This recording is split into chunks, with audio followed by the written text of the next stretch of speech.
Okay. If logistics aren't there, and you know from the beginning you can't fuck on the first date, how physical would you go? That's a really interesting question. Definitely not super physical. Definitely, I would not go super physical. In fact, I might even. I definitely would go physical enough that she knows you're there as a man. I definitely would kiss her still, but I would not do much more at all, and I would make sure that the kiss is extremely light and that I pull away, like pull away before her. And I certainly wouldn't get into anything hot and heavy. I would definitely avoid that. In fact, I would use the fact that I can't get back to her place as a very good reason to play extremely hard to get and try and make her chase me hard. I would almost look at it with the frame of the purpose of this date is to make sure that for the next date she's the one chasing me, as opposed to the purpose of this date is to get laid or the purpose of this date is to escalate, right? Work on capturing her heart and mind rather than on escalating on her physically. So that would be my objective and my plan. In fact, one thing that you might even be able to do, the way that I've gotten some girls to chase me more than I've ever seen from anything else, is to actually lean in to kiss them and actually just pull away and say you can't even see I don't kiss on the first date or something like that. Just so even being as blatant as that. But again, you have to convey to her that you would kiss. It's the phatic communication thing where you convey man to woman, but at the same time, not escalating and showing restraint is extremely huge because that's going to make her feel comfortable with seeing you on a second date. And again, better yet, even more than feeling comfortable, is if you can flip the script and get her chasing. So with physical and non-physical, that's what I'd be working on. I would drop all kinds of stuff. I might even drop... Oh, shit. Welcome back. Hey, sorry about that, guys. My internet kicked out, and that sucks. But I am back. Yeah, I lost my internet. I had to go to my cellular card, so we're going through my phone right now. But should be hopefully okay, nonetheless. Okay, so where was I? On that kind of a date where you know that you can't close, I'd be looking for hearts and minds, so I might even try something gimmicky, like even telling them I have a vow of chastity, or telling them I have like some crazy reason why I never, ever will sleep with a girl on the first date. Like, say, like, I don't know, I've had girls like trying to use me for like resources or something like I don't even know what I would use, but something like that where it'd be super crazy, where you absolutely make it that it's your vow of chastity rather than a situational issue. So that's where I would go with that. Again, sorry I kicked out on you guys. Let's see what the next question is. Oh, okay, cool. So Cohen, back to your question finally. What do you do after you say, hey, I like you, or hey, I wanted to meet you as the opener? Okay, so at that point, you have to create content. Okay, you have to create something. And so that can be any number of things. It can be tell a story. It could be tell a joke. It could be have an observation, have an opinion. Any of those kind of things. But yes, just I like you isn't enough. I like you is enough to establish the premise of the conversation, but it's not enough to carry the conversation. You still have to come up with something afterwards. And that's actually true with any opener. No opener by itself is going to get you laid. You always have to come up with something after. And so for I like you, or you're cute, you're adorable, I wanted to talk to you, any of those kind of openers, there's a couple different ways you can go with it. My preferred way is to go into, if possible, almost qualifying them, trying to find out if they're as cool as I think they are. However, if that doesn't seem on the table, what I would go to as the next default would be a story. Now, as far as stories go, there's a few ways. One, sorry for the rubbing the nose, guys, I have allergies. But one would be to kind of have some sort of canned stories that you think are interesting, etc. But then the other thing would be to come up with something on the spot. Come up with anything that seems to suit you on the spot. So a good exercise for that is, I have students do this all the time, I call it one-word story. And what you do, basically pick any word around the room, like I see a lamp, tell a story about a lamp, or bookcase, tell a story about that, car, carpet, candle, whatever. Tell a story about that one word, and don't think, right? Don't think, don't hesitate, just start talking as soon as you hear the word, or as soon as you say the word to yourself. No hesitation. And even if you don't know what you're going to say, just start talking about something random and figure it out as you go. And so that's usually the best thing to do, is just somehow fill it with something. Okay? Even if you want to go like super crazy with it, Ryan had this thing he used to do. He called it the idiot monologue.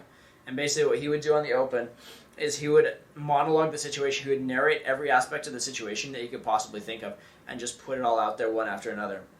So he would say things like, let's see if I can do this. Hey there, I wanted to meet you. I thought you were cute. Anyway, listen, I know this is weird. I never do this. I never would, like, talk to a person. But at the same time, everyone who I've ever known, who I've gotten to know well, who's been a good friend of mine at some point was a stranger. So I guess, there is some virtue in talking to strangers, even though, your parents say the opposite way. But anyway, whatever. Let's just, chill and do whatever. And maybe it'll go well, maybe it won't. And, I don't want anything signed in blood. I don't want it to be just the fact that we met each other, that we necessarily have to, like, hit it off and make out and have, like, crazy adventures and elope together or anything like that. But I just thought I wanted to introduce myself, find out if you're a cool person, and my name is Ryan. Who are you? And then he'll like pause and be cool and quiet, which is completely opposite of the vibe he had. And so he can be congruent and cool and convey all those positive qualities after. But because he's just said so much, it's almost hard for them not to respond. There's so much for them to respond to, they're going to say something. Even if that something is, wow, that was a lot. Wow, that was weird, whatever. They're going to say something, and so he's in a conversation now. And there's a lot of content out there, right? A lot of times the reason that someone won't talk to you right away, the reason someone won't participate necessarily, it's not that they don't want to, it's that they don't know what to say. It's the same thing that you said, like after the opener, I don't know what to say. Well, guess what? After the opener, they don't know what to say either. And so given that, you just need to help them along. So if you just throw enough shit out there, a lot of times that's all it takes. So that's the point of that idiot monologue thing.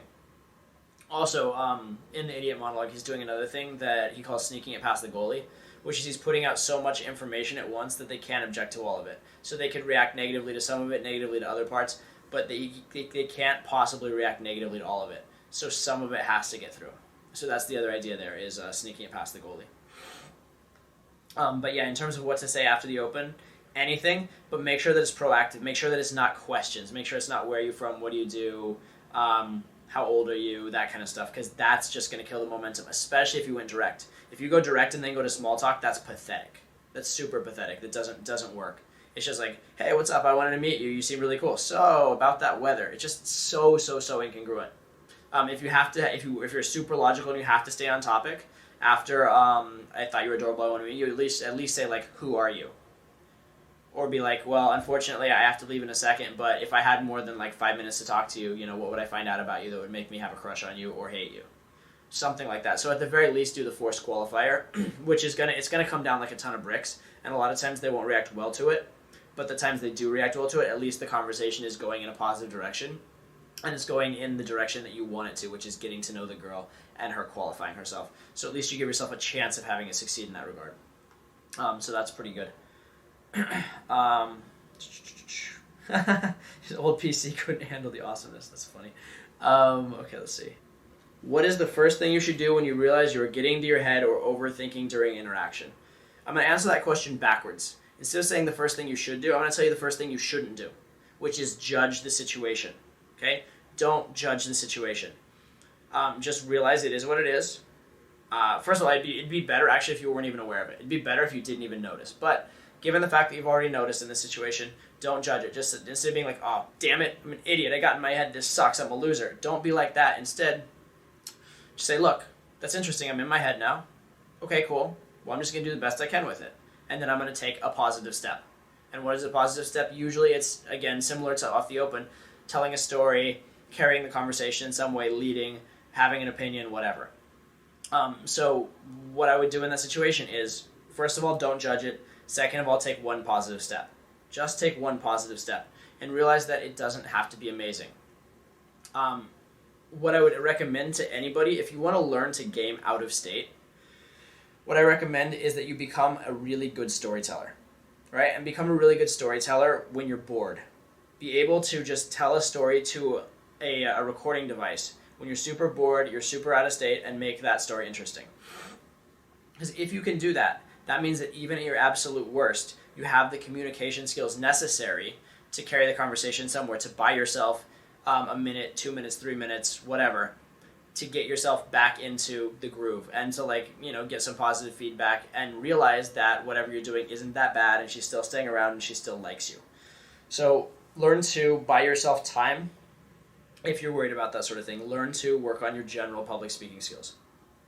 I say this oftentimes because it's kind of weird. In game, state does matter. Okay, granted, state matters maybe a lot. But technical proficiency also matters. And so at a certain level, even if you don't have state, if you have enough technical proficiency, you can get by. You can do fine with it. Like, for example, take soccer. Like, I'm a pretty decent soccer player. I played for many, many years. Take me on my absolute best day, and then take someone like Lionel Messi on his worst day. On his absolute worst, most out of state, like he'd be hungover and like sore and whatnot. Who's going to win playing one-on-one? Me at my best or him at his worst? Obviously, him at his worst, he's still going to absolutely crush me, and I'm not even going to have a hint of a chance. Why? Because state aside, or like being in the moment or being focused aside, he's just fucking better than me. Okay? And so you can do the same thing in game. Like, a lot of times I'll be on boot camp, and say I have a situation where it's been all night. Maybe I have like 3 students. I've been sending them into sets all night. I've been watching them, sending them to wing each other, and they're doing really well. And so they're spending a long time in each set, and I'm just watching, observing, giving feedback, giving them little pointers. But maybe it gets to like 3.5 hours in the night, and I've barely even talked to a girl. That'll happen sometimes, right? There are some boot camps where I'm talking to girls left and right, and I'm super in state.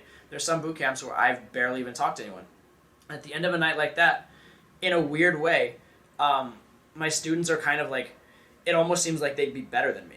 And in some ways they even are, because they're just in that fun mood, and so they'll tend to open a little bit better than me. However, everything after the open, everything after they get that first little bit of good reaction, just assuming I can get in and like, somehow clunkily get through that first couple minutes, once I'm actually in the interaction, I can still crush them, because I know all the ins and outs of games. I know what good game looks like. I know what good game feels like. I know how to manipulate my way through any negatives that come along. So even though, because I'm out of state, I'm getting those negatives, I can still work through them. I also know the logistics of how to pull. I also have like crazy good at showing intent. My physical escalation's on point, etc., etc. So even so, and actually the funny thing is that at that point in the night, my game actually will probably look less good than the like super in-state students game, but I'll still be massively more likely to pull and massively more capable of pulling a hotter girl, even when I'm completely out of state and the student's completely in state. Does that make sense? But I also will get blown out of more sets because of that initial little hiccup of that first impression.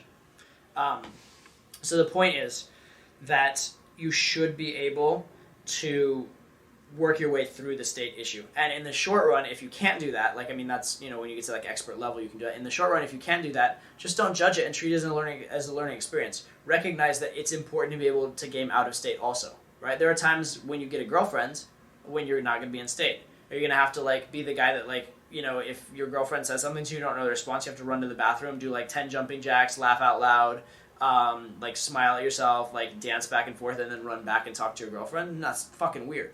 You don't want to be that guy. So instead, learn to game at least relatively proficiently out of state, so you don't have to worry about state. If nothing else, even if you never get good at gaming out of state, if you're at least confident with gaming out of state, at least you won't be worried about being out of state, and that'll help you get it back in state more easily and more quickly. So at the very least, get some level of familiarity and comfort with being out of state if you don't just get good at it. But yeah, the first thing to not do is don't judge, right? So the first thing to do, I guess, is release judgment. And then the second thing to do is anything. Just take a positive action. Release judgment, take a positive action, and whatever the outcome is, it is. And then if it sucks, guess what? Release judgment from the fact that it sucks, take another positive action, and move to the next step. And that's it. Just keep repeating that procedure over and over again until it either gets you somewhere or the set's over. That's it. And then when that comes, when it's the next set, start over again and take another positive action. That would be my advice there.